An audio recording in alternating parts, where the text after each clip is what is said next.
Cada 10 de noviembre se conmemora el Día Mundial de la Salud Mental, una efeméride impulsada por la Federación Mundial para la Salud Mental con el apoyo de la Organización Mundial de la Salud. Para dar visibilidad a las enfermedades mentales, desde La Voz de Arroyo tenemos hoy con nosotros a Rosa Iglesias, de la Asociación Planeta TOC. Buenos días, Rosa, ¿qué tal? Hola, buenos días a todos. Rosa, ¿qué es esto del trastorno obsesivo compulsivo, TOC? Bueno, voy a tratar de explicarlo de una manera que pueda llegar hasta un niño, ¿no? Cuando uno recibe, que esto es muy habitual en todos, recibir unos pensamientos intrusivos, como por ejemplo pasar al lado de una barandilla y pensar que te vas a tirar, o tocar algo que está sucio y pensar que de lo sucio que está puedes contagiarte de algo, cualquier tipo de pensamiento intrusivo, somos capaces de persuadirnos de ellos, ¿no? de esquivarlo, ¿no? Las personas que tienen trastorno obsesivo-compulsivo les llega ese pensamiento y esa alarma que se nos enciende cuando tenemos ese susto, ¿no? De, uy, ¿qué me podrá pasar, ¿no? Esas personas, su alarma en la amígdala se queda encendida, con lo cual tiene una sintomatología de miedo y de pánico activada y no pueden desactivarla. Entonces, para intentar abordar esa ansiedad, lo que hacen es una conducta de seguridad, que pueden ser mil cosas, desde lavarse las manos si es por contaminación, a evitar pasar por al lado de sitios altos, en fin, conlleva ese patrón, ¿no? De tengo un pensamiento intrusivo que se convierte en una obsesión, porque yo tengo un estado de ansiedad, de alarma fisiológico que no me deja evitar esa obsesión y a continuación hago algo, una conducta para darme seguridad. Esos dos factores son los importantes, ¿no? Es decir, personas que viven con constante miedo. Con el tema este de la pandemia, cosas que has dicho, pues yo las veo reflejadas en muchas personas, ¿no? Y de manera obsesiva. Esto de lavarse las manos, hay que lavarse las manos, por supuesto, pero no tan exageradamente como observo en algunas personas. ¿Esto les puede producir en un futuro problemas más importantes? Sí, claro. Precisamente hay una analogía tremenda entre lo que está ocurriendo con esta pandemia y muchas personas que tienen un TOC precisamente de contaminación, ¿no? Porque la obsesión puede ser de cualquier tipo. Las personas pensamos muchas cosas, la obsesión puede ser con cualquier cosa que a uno le preocupe. Vamos a utilizar precisamente este caso para que veáis, al menos que sirva para que la gente comprenda un poco cómo puede sentirse una persona con TOC y también para que uno mida su conducta, aunque no tenga trastorno obsesivo compulsivo, también un poco intentar medir que a veces nos afecta más la preocupación que en sí el propio virus, ¿no? Nos está invadiendo más nuestra vida y nuestro bienestar. Una mañana nos levantamos y cansados de decirles a los pacientes con TOC que el miedo que tienen es irracional, que guiarles para que no continúen con esa conducta de lavados, de exageración, nos levantamos un día y vemos que lo que a ellos les decimos que no deben hacer, lo hacen todos sus familiares, sus vecinos, en televisión.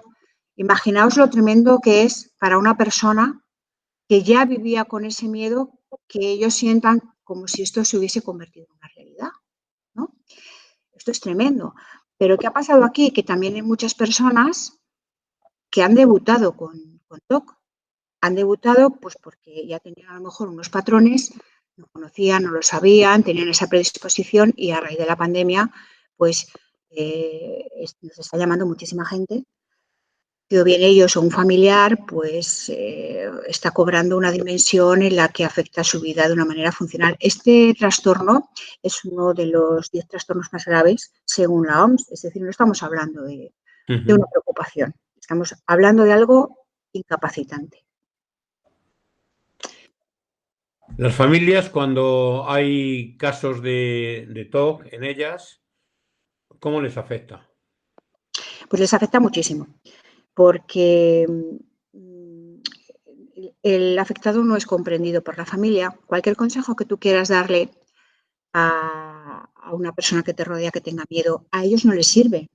No les sirve en absoluto porque generalmente son conscientes de lo irracional de su miedo. Ellos entienden que tienen miedo a algo que no es real, pero su cuerpo fisiológicamente lo sienten. Entonces es una lucha interna. Para los que estamos alrededor pensamos que les resultaría fácil no hacer una conducta, pero para ellos es imposible no realizarla. Con lo cual ahí empieza un conflicto familiar. Por otro lado, cuando los casos son más severos, pues os voy a poner ejemplos de, no son exageraciones, son personas que viven así, tienen contaminadas algunas áreas de su casa, donde no dejan pasar a los familiares por temor a que si entra el familiar enferme,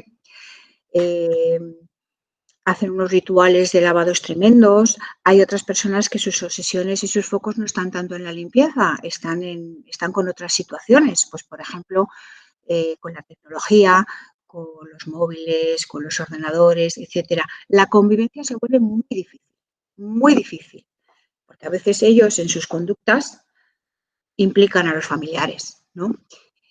Al final se convierte, como en casi todos los problemas de salud, en un problema familiar, además de individual. Es muy complicado. ¿Se da en todas las edades? ¿Se tiene, la pregunta es, ¿se tiene desde ya o se va evolucionando la enfermedad?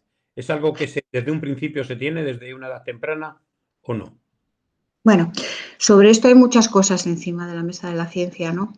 Se dice que hay un factor genético, ¿no? De hecho, yo tengo 2 hijos con TOC, los 2. Supongo que aquí hay un factor genético evidente. Pero lo que se hereda no es en sí el trastorno, sino esa predisposición. Puede estar ahí latente desde la infancia, ¿no? Sin darnos cuenta. También se habla de unos factores biológicos, como son problemas con los neurotransmisores, sobre todo con la serotonina. Por eso se utilizan, sobre todo en el tratamiento antidepresivos.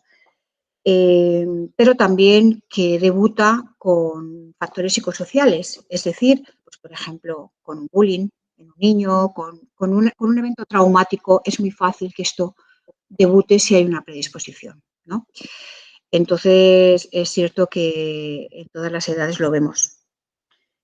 Afecta también mucho los cambios de desarrollo, el factor hormonal, por ejemplo, mujeres embarazadas que debutan ahí, o adolescentes en su adolescencia, ¿no? En ese cambio hormonal que tienen también.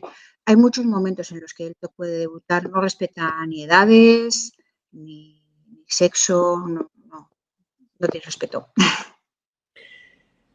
¿Cómo surge Planeta TOC? Bueno, yo mis hijos desde pequeños fueron diagnosticados de TDAH, siempre hemos estado a la búsqueda de una mejora de la salud mental de ellos, hasta que nos dimos cuenta del error del diagnóstico. Bueno, no sabemos ciertamente si fue error o había una comorbilidad que se llama cuando hay 2 patologías juntas, ¿no? Pero nos dimos cuenta y pudimos obtener el diagnóstico de mi hijo mayor, precisamente en la adolescencia. Y ahí nos pusimos a buscar y la verdad que era imposible encontrar una solución, porque cuando encontrábamos a algún psicólogo que tenía experiencia con esto, pues nos encontrábamos que las sesiones eran muy pocas, porque era 1 hora a la semana. En la sesión ellos se desahogan y vuelven a casa exactamente igual. Hasta que encontramos un lugar, una asociación también en el sur de España, en Granada, donde pudieron hacer una terapia intensiva, donde me animé a que las personas que tienen este trastorno en la ciudad de Madrid no tuvieran que desplazarse. Detrás fue mi hija, porque fue diagnosticada después, y coincidieron los 2 allí. Y ahora estamos haciendo lo posible por hacer un trabajo más local, pero sí es verdad que queremos transformar esta asociación en una fundación que ha quedado paralizado muchísimo el trámite con el tema del coronavirus, pero esperamos que pronto sea la Fundación Nacional para el TOC y podamos también actuar en otros puntos de la geografía española, pero primero queremos empezar a tener bien atados los cabos de los principios de este proyecto. ¿Qué objetivos son los que tiene la asociación? Bueno, son bastante integrales, ¿no? Es decir, por un lado está la parte terapéutica, que es imprescindible para la recuperación. Y ahí lo que estamos desarrollando son unos protocolos. Tenemos nuestra asesora clínica y nuestra coordinadora terapéutica es una persona con 10 años de experiencia en TOC y que ha estado varios años coordinando también un equipo de 10 personas en TOC Granada. Y luego tenemos a Susana Bermejo, Gemma Sá, José Antonio Fuentes, ellos son psicólogos, y a Beatriz Fernández, que es educadora social. Esta parte terapéutica es, por un lado, unos tratamientos intensivos que tienen un horario mucho más amplio que lo que es una situación de psicología ordinaria, y luego, pues, lo que es ayudar a la persona a rehacer esa vida o que nunca tuvo o que perdió, es decir, su área laboral, su red social, en fin, todo lo que puede sostener a una persona para que no tenga una recaída, ¿no? Eso es por un lado. Por otro lado, queremos tener un área centrándonos en la prevención del suicidio, porque todas las personas que pasamos por un mal momento podemos tener una ideación suicida. Pero las personas que tienen un problema de salud mental, que muchas veces no encuentran una solución, pues son más vulnerables a esto, con lo cual, como una entidad que se dedica a la salud mental, nos sentimos con la obligación de guardar un espacio importantísimo. De hecho, hemos hecho un convenio de colaboración con Princesa 81 hace muy poquito, pues para tener todos unos dispositivos preparados en caso de que alguien nos hable de que tenga una ideación suicida antes de tener que intervenir en una crisis suicida, ¿no? Y luego, pues una demanda social. Francisco, no somos un sector de la población muy invisible, lo hemos sido mucho tiempo, muy desconocidos, con muy poca especialidad por parte de los profesionales. No sabemos cuántos somos, porque en España no hay una estadística. Sabemos por otros países y otras estadísticas que hasta un 3% de la población puede padecer este trastorno, o sea, bastante más que la diabetes. Sí, sí, sí. Esto ya da una sensación impresionante, ¿no? Y muchos más que otros problemas de salud en los que se han centrado, ¿no? la sanidad.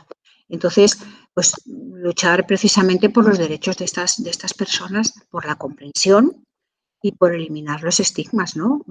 que surgen alrededor de una persona con problemas de salud. Lo que pasa es que tal vez no se detecte, ¿no? Muy fácilmente, ¿o sí? Bueno, hay una diferencia entre las personas que tienen un TOC y que las conductas de seguridad las hacen mentalmente, como repetir cosas o intentar convencerse. No se ve, aunque tú ves en algún momento que una persona puede estar triste o sufrir, pero no te enteras que tiene TOC. Y luego hay personas que esas conductas de seguridad las realizan físicamente, que son las que se lavan, las que repiten movimientos, las que ves que no quieren tocar algo. Y estas personas tienen una carga estigmática mucho mayor, porque la gente no puede comprender que un acto absurdo les pueda dejar tranquilos. Sobre todo porque en las personas que tienen TOC hay un índice de un coeficiente, o sea, de altas capacidades importantísimo.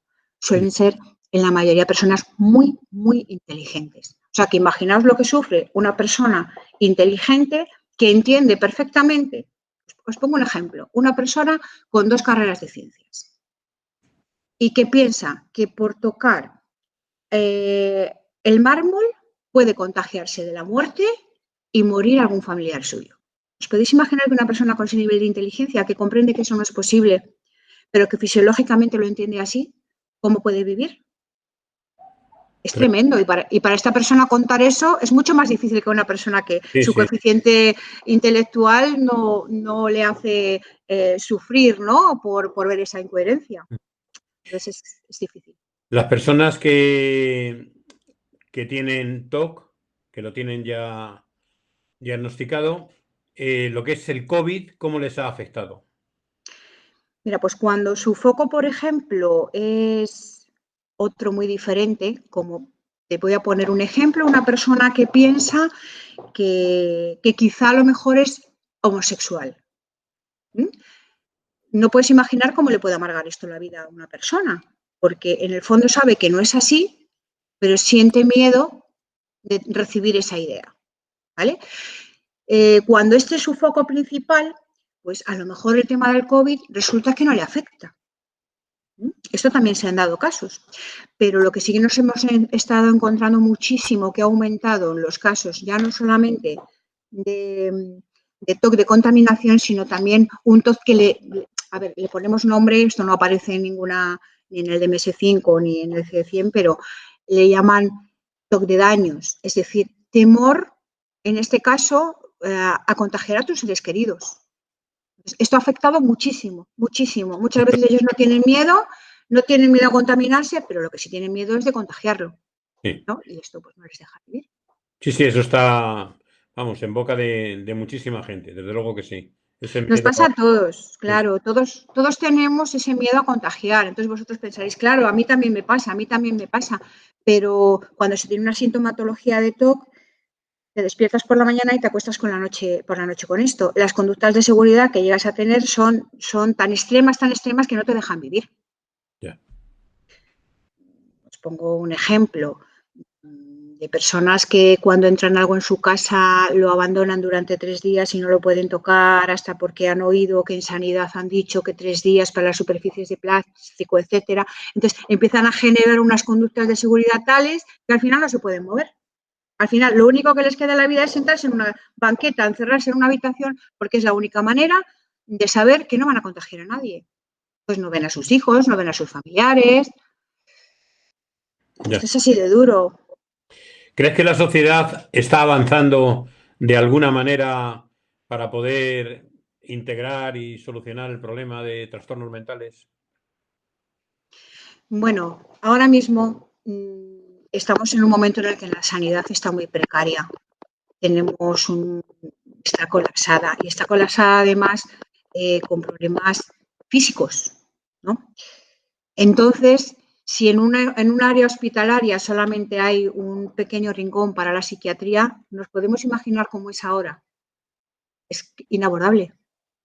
Entonces, yo creo que para las entidades que trabajamos con la salud mental, si realmente se hiciera una inversión, creo que podríamos ayudar muchísimo, no solo por tener un espacio, sino por la experiencia que tenemos y la formación, las personas formadas que tenemos, ¿no?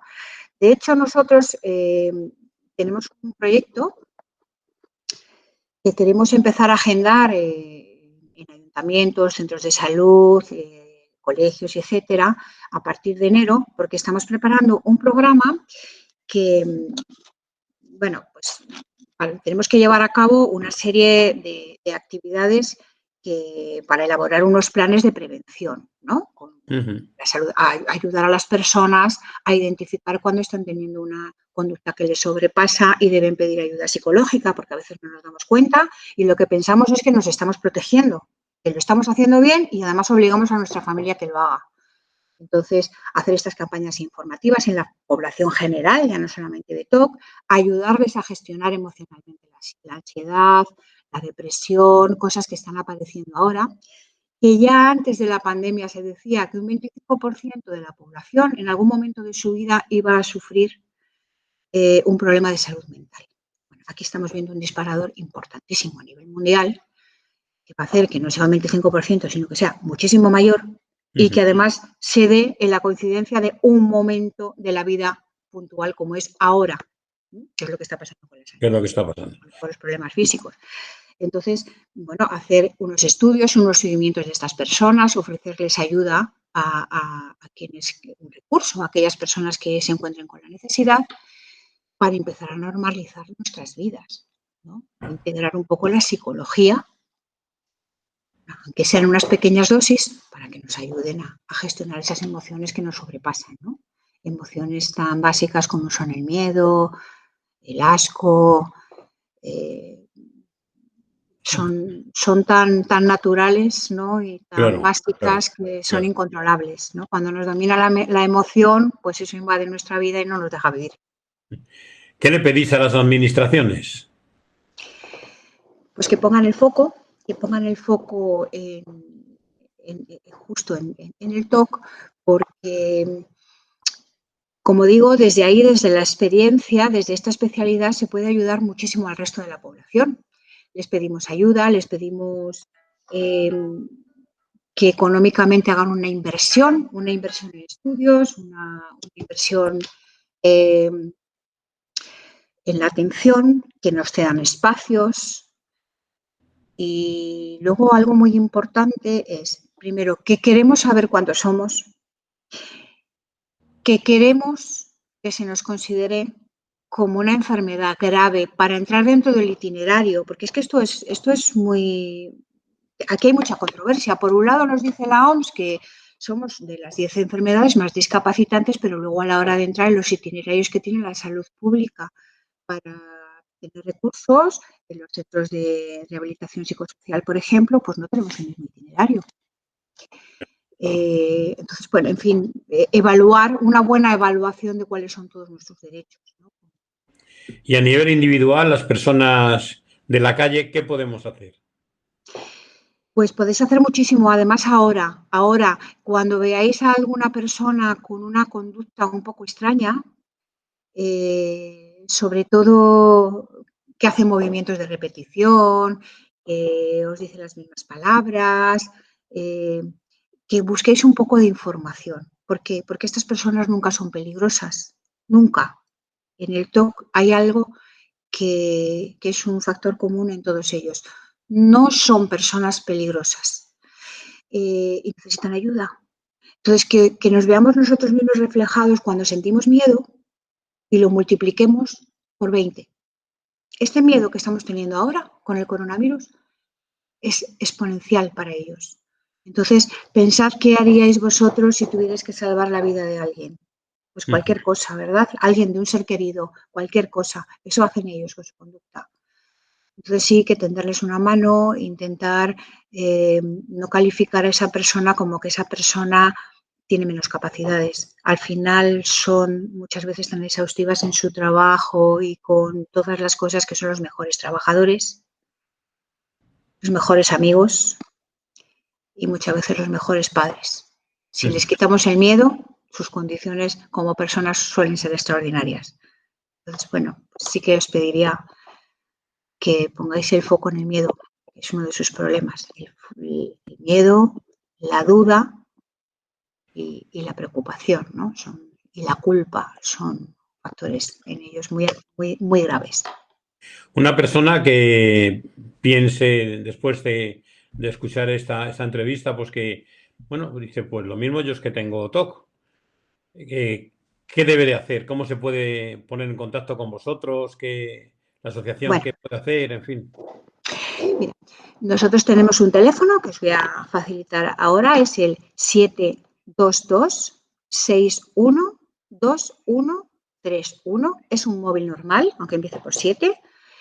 Si os ponéis en contacto con nosotros, es este teléfono que tengo yo aquí en la mano, yo recibo esa llamada y lo que hago directamente es, tenemos un proceso que lo que hacemos es pasar una valoración con nuestra coordinadora para que esa persona pueda ayudar en esa sesión a ver si realmente puede ser este trastorno, a lo mejor hay obsesiones que se tienen con otros tipos de trastornos, identificar cuál es e intentar en lo que esté en nuestra mano ayudarles a buscar otro recurso, si no somos nosotros.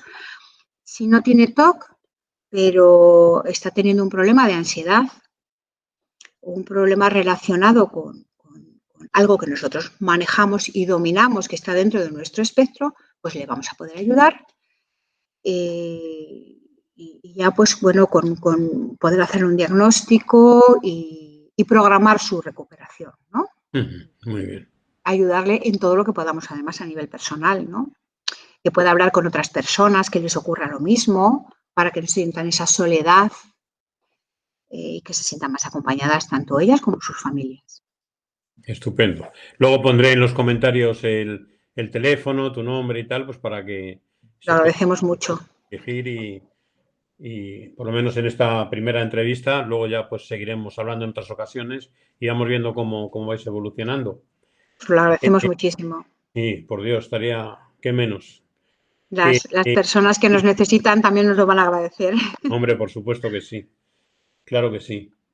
Qué le pedirías, qué deseos así a bote pronto pedirías a todo el que esté escuchando, al que pueda hacer algo, vaya? Hablo de administraciones locales, de comunidad.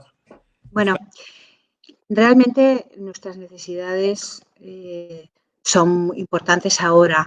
Entonces, lo que sí os pedimos es que si de alguna manera alguien piensa que puede colaborar, pues por supuesto que se ponga en contacto con nosotros. Ya no hablo solamente económicamente, sino, mira, por ejemplo, estamos teniendo ahora contacto con una asociación de aquí de Arroyo Molinos y con otras, son asociaciones de animales, pues para ver en qué casos podemos hacer una adopción de un animalito coterapeuta para uno de nuestros pacientes. Si alguien hace terapia canina o equina, pues también nos puede servir. Lo que son recursos, personas, por ejemplo, que quieran colaborar y ser voluntarios para hacer talleres de, pues, de psicodrama, de un montón de actividades que les pueden mantener a ellos activos y además que sea algo terapéutico. Pues también es una manera de colaborar con lo que se os ocurra. Cada uno siempre podemos echar una mano, siempre, aunque os parezca mentira, siempre llamar y decir, ¿en qué puedo ayudaros? Bueno, pues tú qué sabes hacer, ¿en qué puedes colaborar? ¿No? Pues eso nos parece fantástico. Y luego entidades, yo creo que las entidades aquí, trabajar en red es muy importante. Claro. Nos da una fuerza y un impulso tremendo. Por eso nosotros somos muy amigos de hacer convenios, pues convenios, por ejemplo, pues con radios, que nos comprometamos a tratar un tema o con otras entidades que hagan cosas complementarias a las que hacemos nosotros. Trabajar en red, aunque nos parezca mentira, incluso con otras patologías donde se da esta comorbilidad, tener, por ejemplo, pues con altas capacidades, que hayamos tenido algún contacto con ellos, ¿no? Para poder ayudarnos y ofrecerle recursos a la gente, ¿no? Que pueden tener más de un problema. Pues esto también sería muy interesante, ¿no? Si alguien está abierto a hacer algún convenio colaborativo con nosotros porque piensa que nos podemos retroalimentar, pues esto es estupendo. Esto da un impulso a ambos fantástico, ¿no? Claro Y que sí. sobre todo se ve reflejado en el paciente. Pues seguro que después de esta conversación, seguro que hay personas aquí en Arroyo Molinos que se van a poner en contacto con vosotros. Porque la sede la tenéis aquí en Arroyo Molinos. Mira, nosotros tenemos ahora un protocolo de actuación que cuando empezamos a trabajar nos planteamos porque las personas que tienen TOC, sobre todo, su foco suele estar en su refugio, que es su casa, ¿no? Es donde al final vienen a hacer esas conductas que no pueden hacer en la calle, etcétera. Entonces nos planteamos hacer la terapia a domicilio. Esto nos ha ayudado a darnos una buena proyección, a tener ya personas recuperadas, pero una sede física aún no la hemos podido tener. Justo como te decía, el establecernos aquí en las reuniones, que era la idea, ha quedado todo paralizado por la pandemia. De hecho, ahora mismo buscar un local, queremos esperar unos mesecitos a ver qué pasa, porque abrir ahora una sede donde prácticamente no se puede ir, pues tampoco tiene mucho sentido, ¿no? Pero tenemos muchas actividades por Zoom que podemos ofrecer. Tenemos un cineforum que se encarga un afectado de ello, tertulias literarias, hacemos talleres como de ansiedad, a lo mejor ahora tenemos algunos colaboradores importantes, como puede ser, por ejemplo, el doctor José Manuel Montes, que es de Ramón y Cajal, y además de estar en la pública, él está también en Cibersan, que es investigación pública también. Él nos apoya, nos da alguna charla de vez en cuando. En fin, a eso me refiero, a tener unos apoyos también dentro de la sanidad, ¿no?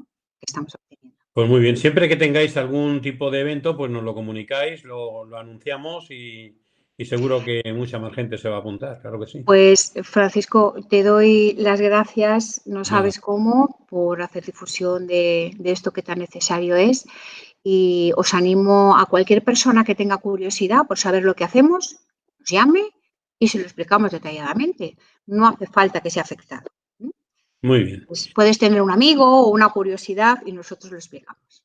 Pues un auténtico placer, Rosa. Ahí queda tu mensaje. Pondremos tu teléfono para que el que quiera se ponga en contacto y nos emplazamos pues para dentro de poco con el tema que queráis. Muchísimas gracias. Muchísimas gracias. Un placer. Igual, un abrazo.